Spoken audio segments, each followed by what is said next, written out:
ఆంధ్ర ప్రాంతానికి సంబంధించినటువంటి ఇరిగేషన్ మంత్రివర్యులు నిమ్మల రామానాయుడు గారు మాట్లాడడం జరిగింది. ఆయన మాట్లాడుతూ చంద్రబాబు నాయుడు గారు చాలా గొప్పవారు, వారిది చాలా పెద్ద మనసు, తెలంగాణలో ఉన్నటువంటి ప్రాజెక్టుల మీద చంద్రబాబు నాయుడు గారికి ఎటువంటి ఇబ్బంది లేదు, బనకచెర్ల ప్రాజెక్టు వల్ల తెలంగాణ ప్రాంతానికి నష్టం లేదు అని పదే పదే నొక్కి చెప్పేటటువంటి ప్రయత్నం వారు చేయడం జరిగింది. ఇవాళ రెండు విషయాలు తెలంగాణ ప్రజలకు ఖచ్చితంగా తెలియాల్సినటువంటి అవసరం ఉన్నది. వారు రామానాయుడు గారు మాట్లాడుతూ ఇంకో మాట కూడా అన్నారు, కేసీఆర్ గారే ఒప్పుకున్నారు గోదావరి నది నీళ్లు ఆంధ్ర గవర్నమెంట్ తీసుకెళ్లడానికని.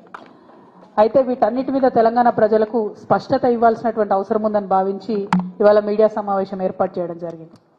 ఆనాడు కేసీఆర్ గారు చెప్పింది ఒకటే మాట, వేస్ట్గా సముద్రంలోకి పోతున్నటువంటి నీళ్లు రెండు తెలుగు రాష్ట్రాలు కూడా వాడుకోవాలి, వాటిని మన పొలాలకు మళ్లించుకోవాలని చెప్పింది. కానీ చెప్పేటప్పుడు మనం పెట్టినటువంటి కండిషన్ ఏంటిది, ఖచ్చితంగా నదుల లింకేజ్ అనేటటువంటిది జరిగినప్పుడు గోదావరి నది నుండి నీళ్లు ఇతర నదులకు లింక్ చేసినప్పుడు ఖచ్చితంగా తుపాకులగూడెం మన తెలంగాణ భూభాగంలో ఉన్నటువంటి తుపాకులగూడెం బ్యారేజ్ వద్దనే లింకేజ్ పాయింట్ ఉండాలి, అది కాకుండా వేరే ఏ పాయింట్ ప్రపోజ్ చేసినా మేము ఒప్పుకోము అని కేసీఆర్ గారు చాలా స్పష్టంగా చెప్పినారు. జగన్మోహన్ రెడ్డి గారి ప్రభుత్వంలో కూడా లింకేజ్ పాయింట్ పోలవరం అని చెప్పి వారు చెప్పినప్పుడు ఆ ప్రతిపాదనను తిరస్కరించిండ్రు కేసీఆర్ గారు తప్పితే ఏనాడు కూడా ఆ ప్రతిపాదనను ఒప్పుకోలేదు. ఎందుకంటే గోదావరి నీళ్లు కృష్ణకి ఆ తర్వాత కావేరికి కలిపేటటువంటి పెన్నాకి అక్కడి నుంచి కావేరికి కలిపేటటువంటి ప్రతిపాదన ఏదైతే ఉందో అది ఒకవేళ కేసీఆర్ గారు చెప్పినట్టు తుపాకులగూడెం దగ్గర జరిగితే మన వరంగల్కి, మన సూర్యాపేటకి, మన నల్గొండకి, ఖమ్మంలో కొంత భాగానికి, మహబూబాద్ జిల్లాకి, అట్లానే ఇప్పుడు ముఖ్యమంత్రి గారు ప్రాతినిధ్యం వహిస్తున్నటువంటి ఉమ్మడి మహబూబ్ నగర్ జిల్లాకి, కంప్లీట్ రంగారెడ్డి జిల్లాకి, ఇప్పుడు మనం మూసీ ప్రక్షాళన కోసం చూసేటటువంటి ప్రాజెక్ట్కి అన్నిటికీ కూడా గోదావరి నీళ్లు మనకు పుష్కలంగా లభించేటటువంటి ఆస్కారం ఉంటుంది. మరి అక్కడ కాదని పోలవరం దగ్గర కనుక ఈ లింకేజ్ పాయింట్ పెట్టుకున్నట్టయితే ఇప్పుడు నేను చెప్పినటువంటి ఈ ప్రాంతాలన్నిటికీ కూడా తరతరాలకు తీరని అన్యాయం జరుగుతుంది. కాబట్టి ఎట్టి పరిస్థితుల్లో గోదావరి నీళ్లను కృష్ణాకి, పెన్నాకి, కావేరికి అనుసంధానం చేసేటటువంటి ప్రాజెక్టు లింకేజ్ పాయింట్ తుపాకులగూడెంలోనే ఉండాలని చెప్పి తెలంగాణ ప్రజలందరి తరఫున కూడా నేను డిమాండ్ చేస్తా ఉన్నాను.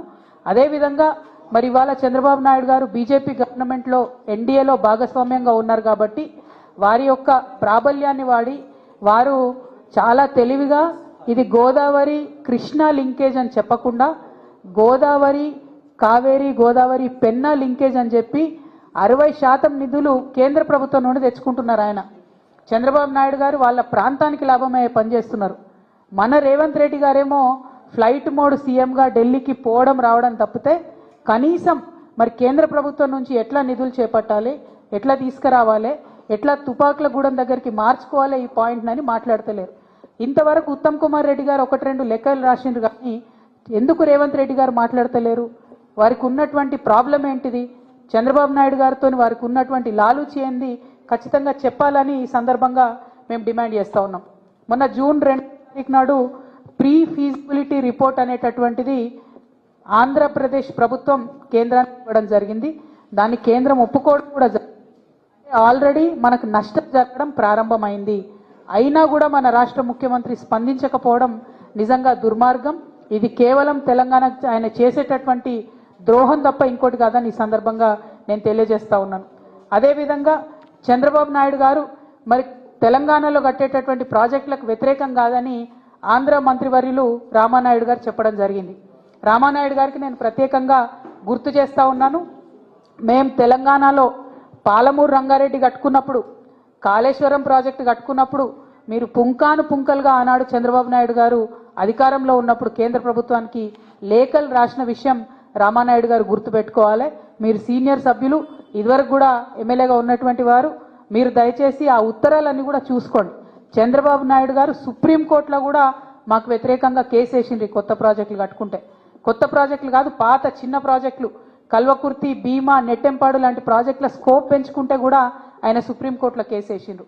తుమ్మిళ్ళ ప్రాజెక్టు కడుతుంటే కూడా ఆర్డీఎస్ దగ్గర ఇంకేమీ కూడా మీరు ప్రాజెక్టులు చేయొద్దని చెప్పి ఆయన కేసు వేసినటువంటి వ్యక్తి. అదే మీ ఆంధ్రలో ఉన్న సుంకేష్లను మాత్రం మీరు పెంచుకున్నారు, మా తుమ్మిలను మీరు పెంచుకోనియలేదన్న విషయం తెలంగాణ ప్రజలు, ముఖ్యంగా మహబూబ్ నగర్ ప్రజలైతే మర్చిపోయే ప్రసక్తే లేదు. మహబూబ్ నగర్ నల్లమల్ల బిడ్డనని చెప్పుకునేటటువంటి ఈ చీఫ్ మినిస్టర్ గారు మరి నల్లమల్ల పులిబిడ్డ అని చెప్తారు. చంద్రబాబు నాయుడు విషయంలో, జల దోపిడీని నివారించే విషయంలో మాత్రం రేవంత్ రెడ్డి గారు పేపర్ టైగర్గా మిగిలిపోయినరని చెప్పి నేను ఈ సందర్భంగా ఆరోపణ చేస్తా ఉన్నాను. మీరు పులిబిడ్డ కాదు, you are just a paper tiger. మీరు జల దోపిడీ ఆపకపోతే మాత్రం మహబూబ్ నగర్ జిల్లా, తెలంగాణ సమాజం రేవంత్ రెడ్డి గారిని ఎన్నటికీ కూడా క్షమించదు.